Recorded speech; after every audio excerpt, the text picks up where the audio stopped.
proceeding. I now invite Mr. Rishi Burwa to felicitate Mr. Gandhi.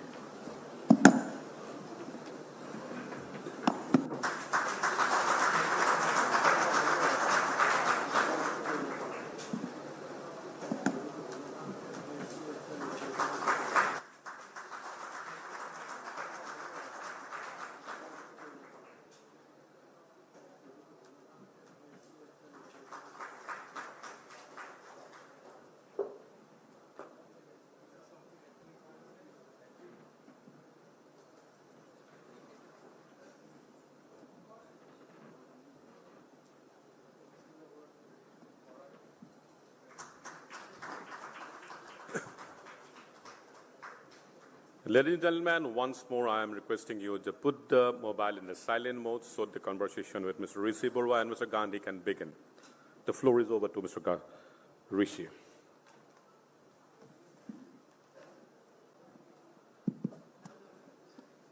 Good morning, ladies and gentlemen. A very warm welcome to the second day, first session of the Conclave 2023. With me is a man who needs no introduction, the man himself, Shri Rahul Gandhi ji. At the very outset, I extend my warmest greetings and thank you, Rahul ji, for taking out time from his busy schedule to be a part of our humble endeavor. Before I start putting forward few questions, I would like to share a small story with you all. So around 2 months back, I reached out to Rahulji's office, seeked an appointment to invite him here today. He patiently heard me out, and then at the end he told me, Rishi, it's been a while I have not been to these type of format events, and I'm not sure, but still for you I will try. Then I came back to Guwahati office. We discussed what to do, what not to do. So for every session, when you hold a conclave like this, there are a lot of speakers. So someone might come, someone might not turn up. So we have to look for alternatives as a backup. We look for backups for everyone, but I stood by it that Rahulji will come till the last day. So if Rahulji wouldn't have come today, it would have gone blank. Because I was 101% sure, even at the last moment, he will come for us. And ladies and gentlemen, please understand, it's after 6 long years, he is in this format. He has not been to any national channels also. It is, we take pride in that. And thank you, Rahulji, for choosing Assam and Northeast to be a part of this endeavor. Thank you so much. To begin our conversations, you have seen Rahulji in the parliament, in the press conferences, in political rallies. So today, we would like to have some candid conversations with him. To begin with, Rahulji, recently, the Instagram, we saw a lot of pictures of a bike rally to Ladakh. And it looked more like you looked more like a professional biker. So you stunned the whole media by going there on a bike, and the pictures really look nice. So what was the intent behind it? Was it a personal trip? You wanted to visit it? Usually youngsters do that on a bike to Ladakh. So what was was it an extension of Bharat Jodo? Good morning, all of you. It's a pleasure for me to be here. Thank you for inviting me. We do political tours.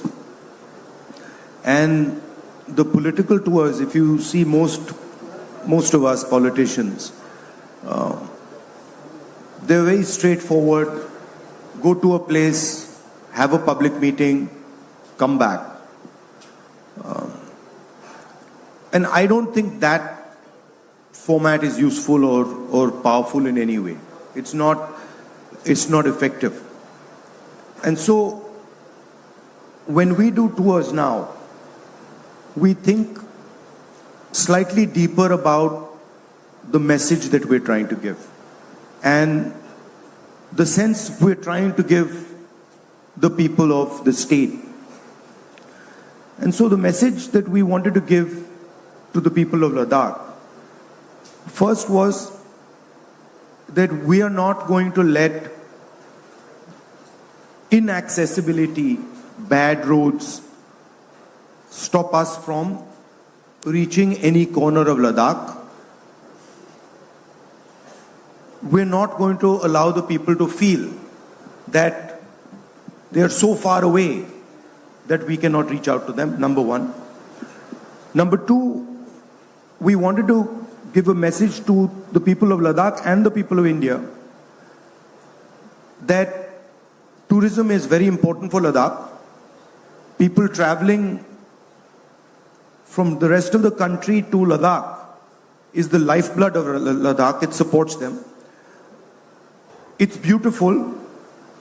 It's an excellent motorcycling route.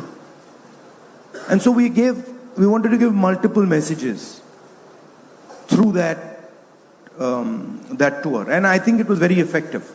It also allowed me to, in a sense, continue the idea of the Bharat Jodo format in a different way of engaging with people.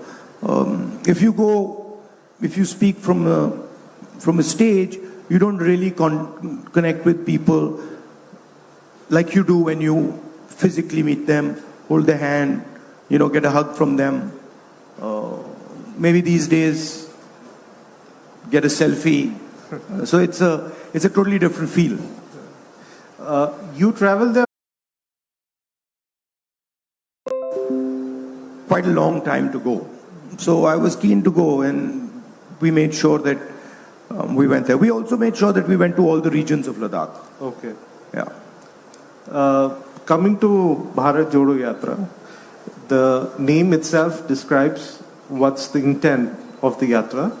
We have seen all the coverages, we have read about it. We know why the yatra was organized. But we don't know your perspective. Politically, what were your learnings from this yatra? I'm sure you have met thousands of people. You have heard their stories. You held their hands. You walked with them from Kanyakumari to Kashmir. So politically, what were your learnings from it? And as a human being also? I mean, politically, my learnings were that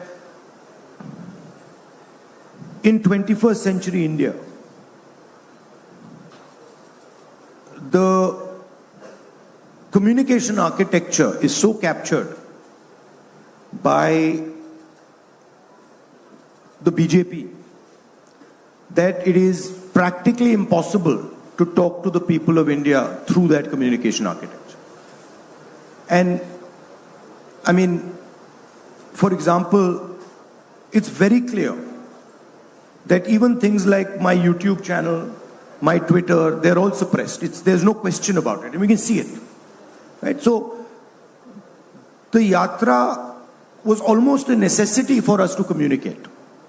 Because no matter what we say in the opposition, it does not move through without distortion in the national media. And so for me, the big learning was old style communication. Going and meeting people, which frankly Gandhiji pioneered in India in the modern era. Others pioneered it, in the older times, and you have examples all over the world, all over India. That still works, and it's across the world. This problem is not just across the world. This problem is not just an Indian problem. It's being faced in many other countries, and when I go there and I speak to them. It's very interesting that pretty much all countries are feeling this type of pressure. That's correct. That's a political learning, and I mean that's fine. But for me, the personal learning was even more interesting, which was that where you think your limit lies is nowhere where your limit actually lies. So your limit is much, much further than you can even imagine. And it's not just in politics, it's in everything, and I think it's the same for everybody. That normally you'll think, okay, मैं वहां तक जा सकता हूं, या मैं ये कर सकता हूं. But by definition, when you're thinking that you can do that, Right. you're already shortchanging yourself. Because what you can do is almost not imaginable to you. Rahulji, I'm sure there might be some See learnings. this, I get disturbed when we're having this type of conversation. You call me Rahul or call me, Mr. Gandhi or something. This Rahul ji doesn't, I don't like it. Okay. Then, yeah, because I'm not calling you G, so then you shouldn't call me G. Okay, so I'll stick to Mr. Gandhi. Yeah, call me Rahul, right? Yeah. Rahul's good. So Rahul, this yatra, after the yatra or while you continuing the yatra as well, when I mentioned political learnings, I'm sure you might have come out with few solutions which you might want to implement if voted to power.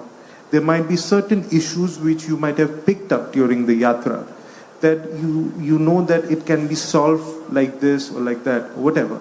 So are there any issues which you want to pick up if voted to power and find solutions to it? See, when you're thinking about these things, there are a couple of levels at which you have to view them.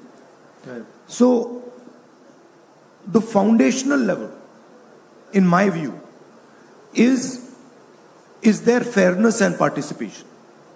Meaning, for example, does the Northeast feel that it is participating in the national conversation?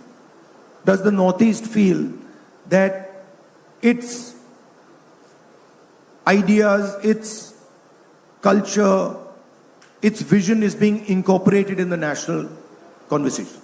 So that would be a basic fairness, right? And there, on many axes, India is just completely failing, right? I did a speech in Parliament where I raised the point that the core of Indian government, 90 people who run this country, and they have much more power than MPs and MLAs. They decide policy. That's not how it was supposed to be. MLAs and MPs were supposed to decide policy. And that's how we started. But today bureaucrats decide policy. And so I looked at the 90 top bureaucrats in this country and I was shocked. I mean, I was completely blown away. 3 of them are OBCs. Now the question arises, what is the percentage of OBCs in India? What is the percentage of Dalits in India? What is the percentage of tribal minorities in India? If we do not know that, we cannot even begin to question, to address the issue of fairness. No, fairness, right? We know by and large there are 50% women in India. So we have a sense of, okay, we know how to address this issue. Because we know there are 50% women, and so it should be by and large 50% breakdown. If I see 50% women sitting here, I'm comfortable, right? But in large areas, we just don't know it. So for me, the caste census now is a central pillar of thinking about equity in this country. So that would be at the broader level. And then you say, okay, are we giving our kids the type of education we should be giving? Are we giving them and their parents and their grandparents the type of healthcare system that we should be giving them? And then there we have examples. So I was in Rajasthan yesterday, and I think the healthcare solutions that we have come out with in Rajasthan are cutting edge anywhere on the planet in the 21st century. And so there we can see that, okay, there are some ideas that Rajasthan has developed. If you go to Chhattisgarh, some of the work that we are doing with connecting traditional production activities, manufacturing activities, some of the work we're doing with farmers is completely cutting edge. You go to Karnataka, the social security system we have set up in Karnataka. It's cutting edge. So there are examples of these things we can look and say, okay, this state is doing well. Rajasthan can become a framework for a national healthcare solution. Rahulji, coming to Rajasthan, Chhattisgarh, when after 2014, non-BJP parties did win few of the states. And after that, there was an air that there might be a change in 2019 in the government, but obviously that did not materialize. In coming days, you have 4 major state elections. You might win all of them, or might not win any of them, or might win 50% of them. No, the question of us not winning any of them is not going to happen. I'll tell you, there's no question. There's no way we're not going to win any of them. Okay. I would say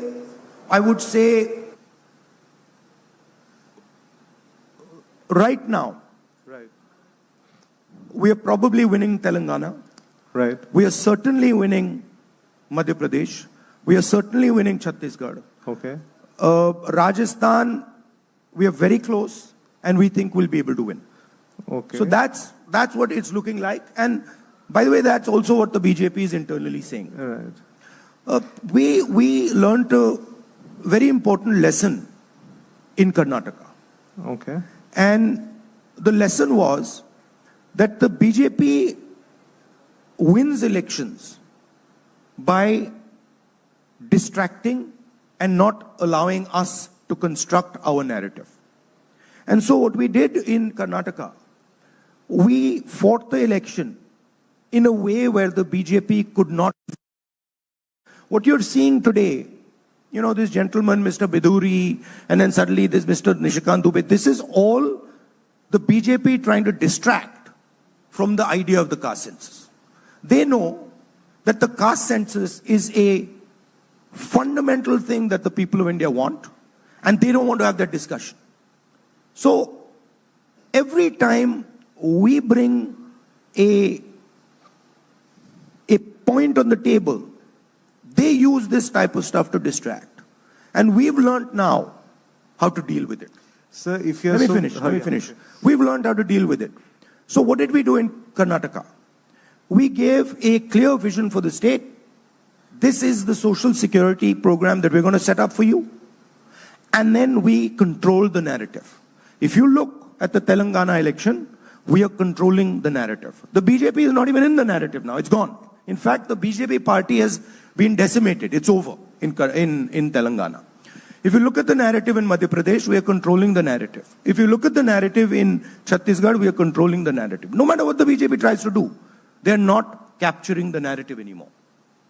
So we are also adapting and learning, right? If you go and speak to the people of Rajasthan and you say, listen, what is the key issue in terms of anti-incumbency in Rajasthan? And you can go and do this. They'll tell you, actually, we like the government. We like what they've done on healthcare. We're very comfortable with the type of stuff they're doing, 500 rupee gas cylinder, the farm loan waiver, we are very comfortable with it. So we are adapting. In a situation where the BJP controls the media, we are adapting and controlling the narrative. So if you look at Bharat Jodo, we control the narrative. And they put in thousands and thousands and thousands of crores to take away the narrative. They couldn't do it. Right? So don't think the opposition isn't capable of adapting. We are adapting. We're working together. We are 60% of India's population.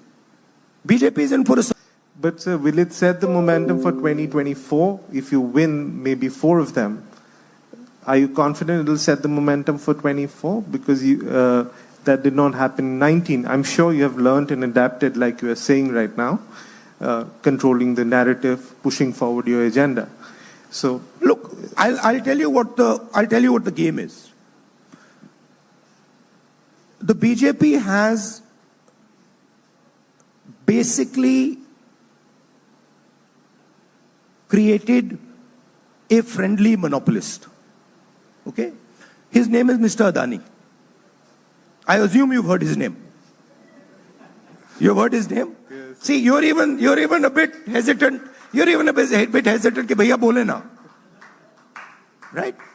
So he has created this gentleman and essentially is handing over the key industries of our country to this gentleman. And this gentleman controls a significant chunk of the media in this country. Right? And there are other monopolists, but this man is the main gentleman. So there is a massive concentration of wealth that this gentleman has. And there is a huge amount of money that the BJP is generating from this. Right? So there is media control. There is financial control. Right? Please go and ask any businessman in India what happens to them if they support an opposition party. If they were to write a check for any opposition party, ask them what happens to them. Right? So we are facing a financial attack. We're facing a media attack. And we're doing pretty well. We've banded together. I have not seen the opposition working like this before. Where we can sit down on the table and we can say, look, we don't quite agree with you on that. And they can say, well, we don't agree with you on that. And we'll say, okay, so what about this compromise solution? And they're like, absolutely, this works for all of us. Right? So there's a great deal of flexibility. And I must tell you, I am very impressed with the flexibility that all the opposition parties are showing. Because we understand what is at stake here. We are not fighting now a political party. You're fighting right? We are fighting the Indian state. And we are fighting to defend the idea of India. And that is why we have given our name, India. So, what's your opinion on one India, one election, combining assembly elections with Lok Sabha elections? What's your take on that? It's one of the BJP's distraction strategies, right? Okay. Look, we started off with one election. Right? When we started our elections. Why do we have different dates? Because in the Indian system, a chief minister can say, actually, in year 2, I feel comfortable enough to win an election and I'm going to hold an election. Right? So, at any point, a chief minister can declare elections. Right? So, obviously, that's why this has happened. Do you think it's practically possible with so many states, so many political dynamics, and then Lok Sabha? It's a distraction. Look, the main issues in India are simple. Concentration of wealth. Huge inequality in wealth, number 1. Number 2, massive unemployment. Number 3, huge unfairness towards the lower caste, towards OBCs, towards tribal communities. These are the issues. Everybody knows them. Price rise. 1,000 rupees cylinder. Right? Now, BJP can't contest those. Right? So, let's have Mr. Biduri make a statement. Let's have, let's get together and sort of have elections together. Let's change the name of India. This is all distraction. We know it. We understand it. And we're not going to let them do it. Sir, recently there had been discussions on the women's reservation bill.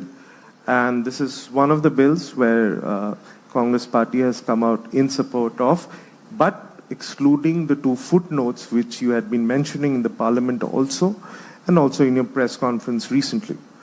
So, what is the reservation on that? The women's bill, which every single party has supported, can be implemented tomorrow morning. All you have to do is you have to say 33% of the seats are going to be reserved for women in the Lok Sabha and the Vidhan Sabha. It's very simple. There's nothing more to it. If the BJP was serious about doing it, that's what they'd do. There's no connection between giving women's reservation and census. There's no connection between giving women's reservation and delimitation. They're not connected. Right? So once again, it's a distraction they suddenly needed, they came up with the idea of the special session and they needed something. That they came out with because we made a speech about Adani and that newspaper, we did a press conference about Adani and the newspaper, the Financial Times, came out with a story. Suddenly they want to do a special session. The first thing they were planning in the special session was, India ko Bharat kar do. And then they got a backlash. They realized that there's a huge cost to this. People will not like this. So then they backed down on that. Now they've come out with this. But they've not actually given anything to the women of India. What they're saying is, 10 saal mein aapko women reservation bill mil jayega. And we are saying, nahi, aaj dijiye. ये जो आपने census की बात की है, ये जो आपने डिलिमिटेशन की बात की है, ये बहाने हैं. इनको परे कीजिए 33%, अभी दीजिए, हम सब सपोर्ट करेंगे. Okay, sir. If voted to power, do you commit that without the footnotes, you'll get it implemented as soon as possible? Absolutely. I mean, 100%. See, please look at our record. I spoke in Parliament the other day that we consider the independence to be the beginning of the transfer of power to the people of India. Not the end, the beginning. Right? One man, one vote. Institutions set up in the interest of the people of India. And we consider that to be work in progress. And we feel very strongly that Indian women are not participating in the political system the way they should be. The single biggest act to help Indian women participate in politics was carried out by the Congress party, which is 33% reservation in Panchayati Raj. That was a game changer. And we want to do this. And it's our record. Please also remember that when we were trying to pass the 33% reservation in Panchayati Raj, the BJP opposed us. And also realized that the RSS does not allow women into its ranks. So who is interested in women's empowerment is very clear. Sir, coming to India Alliance, it's a new marriage. You have run a coalition government for 10 years, UPA 1, UPA 2. But now you have new partners in the India Alliance, which were your principal opponents in certain places. For example, Aam Aadmi Party in Delhi, TMC in Bengal. So as of now, it looks nice. It seems everything is going fine. But when it comes to distribution of tickets, there are many tall leaders in this alliance. You have worked with Sharad Pawar, but you have not worked with Uddhav Thackeray or Arvind Kejriwal. Of course we have. For a brief... We've run a government with Uddhav Thackeray ji. You have not worked with Arvind Kejriwal. And there are many, like TMC, they might be there from outside support. But not... No, but we worked with Mamta ji. Mamta ji used to be in the Congress. Sir, my question to you is, going forward, like Aam Aadmi Party and Congress, you ruled Delhi for quite a long time. And now Aam Aadmi Party is strong in the Delhi politics. So what would be the dynamics then? Because you will also like to retain power in Delhi. They would also like to fight. Similarly, in West Bengal, TMC has shown its strength over a period of time. At the same time, the leader of opposition from your party is from West Bengal. So obviously, you would also like to throw some weight and win some seats from there. But TMC is quite strong there. They have shown their strength. They have a proven track record. How do you think you will manage these, and also accommodation of the tall leaders which are there as partners in your India Alliance? So there are two things, right? The first thing is that the opposition is thinking about this election in a fundamentally different way than it thought about any other election before this one, which is that the opposition is united in the idea that India is now under attack.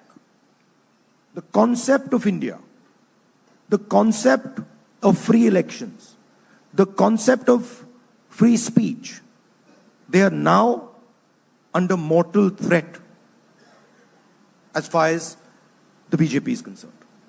So this is This is something that is unanimous, which means that our behavior has to change, which means that our flexibility has to increase, which means that we have to realize that we are now fighting for the soul of India, which requires a different level of cooperation. So that's the first point.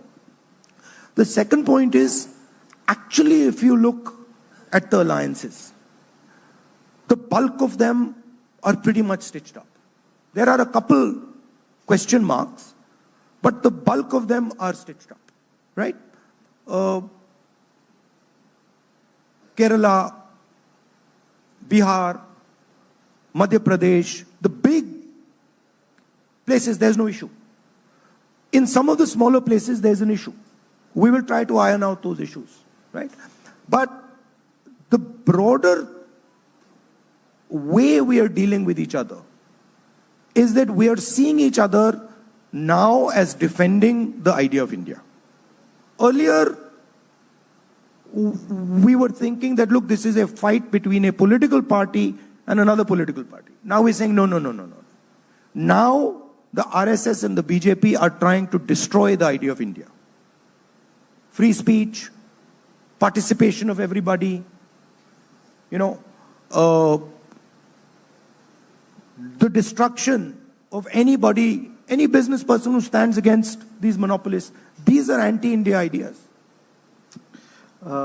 Sir, if voted to power, what is your idea? What are you going to do for the OBC? If, for example, you are saying BJP is deviating from the topic with an urgent session, women's reservation bill, are you also planning to control the narrative? Like you said, you're learning from them and from the past experiences. Are you also controlling the narrative by speaking up for the OBCs? No. And plan something you have in mind to do for them once voted to power? If I used OBC as a frame, right? I was shocked that out of 90 people who control the government of India, 3 are from the OBC community, right?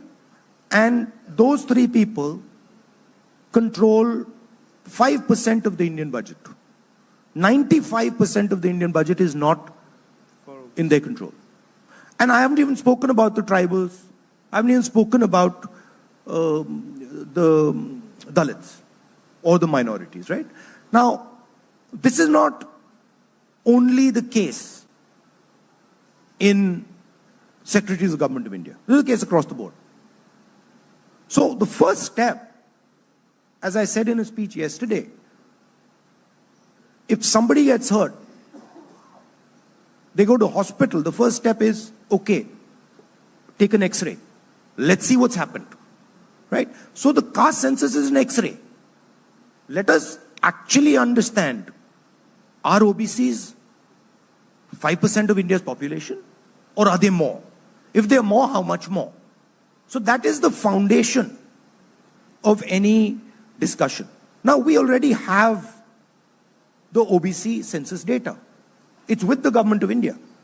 The Congress party carried out that survey, right? The first thing we'll do is release that information. On day one, that information will be available to the people of India. And I think that is, in a world, in a 21st century world, data where we all say data is key, data is key, data is key. Well, it's key to know who's who. So that would be the foundation. And then we would work, as I said earlier, with the concept of transferring power to the people of India. What the BJP is doing is taking away power from the people of India. When you feel uncomfortable, when you can't speak outside, when a small businessman cannot contest Mr. Adani, they're taking away power from the people of India, right? We are fighting that. That's what India Alliance is trying to do. Take back power to the people of India. And that includes a accessible education system, an accessible high quality education system. It includes an accessible medical system. It includes support to small business people. It includes support to small media houses.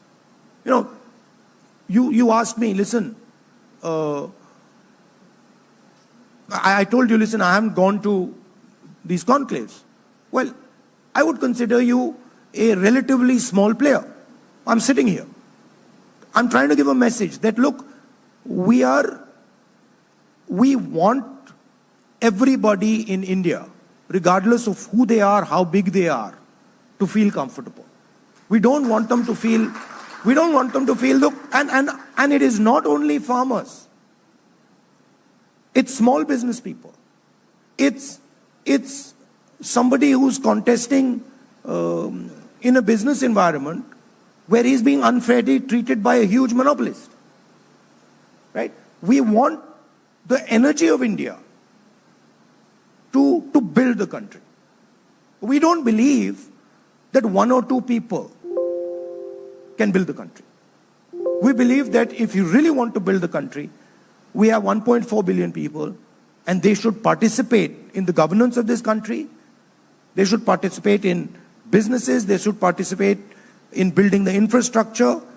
It should be a much more spread out process. So since we are from Assam and Northeast, so I'll like to ask a few things on that. So you are one of the few tall leaders who had visited Manipur and visited the relief camps and met the displaced people. So what are your learnings from there, and also few pointers which you wish to put forward to come out with a message, a solution for them? Look, I've been in politics. I've been in politics now since 2004. And I must have traveled to pretty much every district. Most districts I visited 2 or 3 times.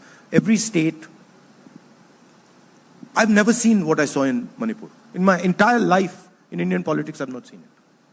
Right? And I'll tell you the story. When we arrived there, all the communities were very happy for me to go. And they all invited me. When we arrived there, when we were going to visit one community, say we were going to visit the Kuki community or the Meitei community, we were told before we entered that, listen, we are very happy for you to come.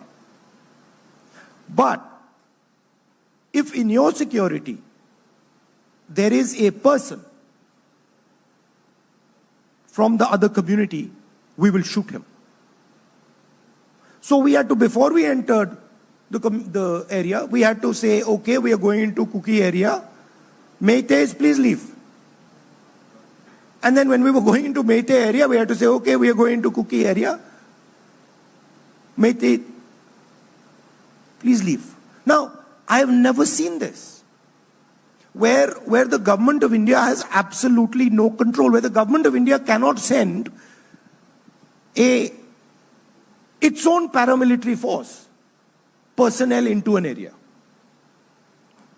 So what has happened is that the politics of hatred that the BJP has been playing with has basically destroyed the state of Manipur.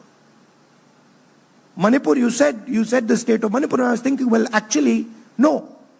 The idea of Manipur does not exist anymore. It has to be brought back to life. And the culprit is the politics of the BJP. Right? So, that's an extreme example of what happens when you make people fight with each other. And we went, and we spoke to some of the administration people, and they said, look, we have no control. We simply cannot control it. I've never seen this in my whole life in India. I mean, you can expect this, in Rwanda, maybe where there's a civil war. You don't expect it in India. And so this is the danger of what the BJP is doing. The danger is that this will spread. Sir, in perspective of Assam, whenever there is an election, let it be Assembly, Lok Sabha or Rajya Sabha, there's always a question of of Congress having an alliance with AIDF, Ajmal's AIDF. They had been partners with you in UPA as well. There's As far as I know, that's not a question anymore. So, do you confirm that We are not having an alliance with them. Okay. So, Northeast has 8 states now, out of which 4 are ruled by regional parties who are in alliance with the NDA. That's not correct. Actually, all of them are ruled by the BJP. Okay, I'll put it Every single one of them is ruled by the BJP using the coercive power of the Indian state. Do you have any plan to bring them in your fold, because it has 24 seats? Absolutely. So are you in talks with them? Which ones? No, I mean, I don't get into the operational details at the state level. That's work that our parties in the local area do. I mean, of course, they do discuss it with Mr. KHARE and sometimes with me, but that's more their responsibility. Okay. But what we do clearly see is that there is pressure from the BJP. These are not just, happy partners. Happy partners. There's pressure. There's clear pressure, and they speak to us. Okay. Will Assam see a Bharat Jodo Yatra? Well, that's across work in Northeast, progress, and we don't want to ruin any possible surprises. We also have some beautiful roads like Ladakh. You can bike around there if you want. So, yeah, I mean, I'm planning now a trip to Mizoram. Okay. And I think that is a good idea. I think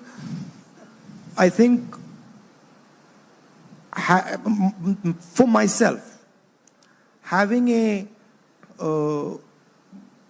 longer tour and a sort of deeper tour where I meet people in the different states of the Northeast, I think that would be a good thing. It would be very, very useful for me, because it allows me to understand with a bit more depth what the people of the region want. So it's something that we're thinking about and we'll do. And that's discussion in progress right now. Okay. So I'm sure all of us have... You're saying, is there going to be another Bharat Jodo Yatra? Please realize, walking 4,000 kilometers is not like something you do. You get up in the morning and say, chalo bhaiya, 4,000 kilometers chal dete. It's not an easy thing to do. It's hard. Right. So I'm sure all of us have... The tendency is, ठीक है भैया, south से north कर दिया, east से waste कर दो, अच्छा फिर इस साइड से इस एंगल से काटो, फिर इस साइड से काटो. No, I mean, those are difficult things. But I don't know about the timing, but the walk from Kanyakumari to Kashmir allowed me to see India through a particular lens, a particular framework. Right? And I'm certain that the walk from east to west or west to east will allow me to see India from a different perspective and a different framework. I think walking from south to north is completely different than walking from West to east. West to east or east to west. It's a different paradigm. It's a different way of thinking. So I will have the opportunity, if we do it, to see India from a completely different perspective. So it's something that I'm quite keen to do. Let's hope that. And you'll be surprised, but you'll be surprised, but actually maza aata hai. It's a crazy thing, but maza aata hai. You meet people and you meet very interesting people. They tell you stuff. There's a lot of affection. People are very loving. You see it very differently than when you go in a flight or when you go in a car or when it's a completely different world, because there is suffering involved. हमारे culture में जो तपस्या की बात करते हैं, it opens the mind actually. If you're sitting and you're in pain, You see all our ancient rishis and all sitting there, or you see images of the Buddha, or you see images of Guru Nanak sitting there. There's a reason. Because they are purposely putting themselves through stress. They're putting themselves through pain. They're putting themselves through disturbance. And when you do that, it opens your mind. It allows you to see things that you never see before. I walk a couple thousand kilometers. I'm telling you, after, on day 3 or day 4, I was saying, bhai, matlab, kya kar diya maine? Seriously, because I was like, how is this going to happen? How am I going to actually walk 4,000 kilometers? And then slowly, it unfolds. It happens. Right? So, I mean, you're from different spaces of work. You're from different, you're business people. You're people who work in the NGO field. That's how you should think about it. Just take a challenge that you think you can never do. And put yourself under stress. And then you'll suddenly find that you will yourself start pulling out avenues that you'd never imagined ye ho sakta hai. And so for me, it's a learning experience. Of course, it's a political experience, but it was much more a personal experience for me. Like, my people wanted a political element to it. I was like, I'm not interested in a political element. Because for me, this is much more about, it's like a labor of love. It's not politics. It's, my country has given me so much, has given me so much affection, that it's like repaying a debt for me. Okay. I'm sure all of us have seen Rahul ji speaking at various occasions. So I've come up with a small quiz for you, and with this we'll end it. Okay. So it's a personal quiz. So you have to choose between the two. I'll give you 2 options. You have to choose between the two within 10 seconds. There are no prizes for it, but still you have to choose. So workout or Netflix and chill? Workout. Indian cuisine or Chinese? Both. Okay. Martial arts or scuba diving? Now see, these are both. but if you were to say, okay, it's situational. So if I'm working and, in Delhi and all, then martial arts. Okay. Scuba diving is something that you would do, you would have to go there, yeah. So Bharat Joro beard or clean shaved? Either. This is a problem that the Congress always has with me, which is that I really am not too concerned about, beard hai, nahi hai. I'm quite okay with that. Yeah, I'm okay with, mujhe kuch bhi khana de do, koi bhi kapde de do, dadi. I'm not too attached to these things. Okay. Watching reels on social media or reading a book? Reading a book. Okay. Godfather or The Dark Knight? That's a very difficult one. They're both very, very deep movies. So I would go with both. Okay. Ice cream or Golgappa? Ice cream. Okay. If not a politician, then who? Anything. See, I don't see it like that. Politician is one frame of me, right? When I am talking to my nephew and his friends, I'm a teacher, right? When I am in the kitchen, I'm a cook. So we all have many different frames, right? Okay. You are a journalist, you're a father, you're a son, you might have certain skills that are as important to you as journalism, but you will be seen with one lens. Right. Right? You'll be seen with, bhaiya, ye to dekho journalist hai. Right. So I'm actually, one of my lenses is politician. And then I view my life as a journey. right? So I like to learn and understand things on this journey. Okay. Next question is tricky. You can choose anyone. Love of your life. It can be a sport, a person, your mother, your sister, anyone. I mean, quite a few. So you can name one or two for us. I mean, my mother, my sister, my little puppy these days, he's, and some of my friends. Yeah. Okay. Driving cars or riding bikes? I see them as the same thing. Okay. So it's Which is more it's fun basically a focus. Okay. Cricket or football or anything else? Football. Okay. Messi or Ronaldo? Ronaldo. Okay. Though I think Messi is actually a better footballer. So now you're being politically correct. No, because I think Ronaldo, I like Ronaldo's kindness. Okay. So, but if you were to ask me, if I was running a football team, who would I prefer? I'd probably prefer Messi. Okay. So if cricket, Virat Kohli or Rohit Sharma? Either. I'm not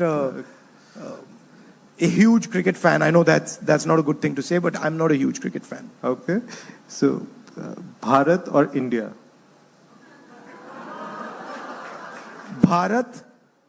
India, that is Bharat. Beauty with brains or just beauty would do? Brains with beauty. Okay. Sneakers or sandals? Sandals. Sandals. Again, for different things. If I'm running, then not sandals. Your comfort zone. Sandals. I mean, different tools for different work. Okay. Kurta pajama or t-shirt? T-shirt. Okay. Beach or mountains? Both. Okay.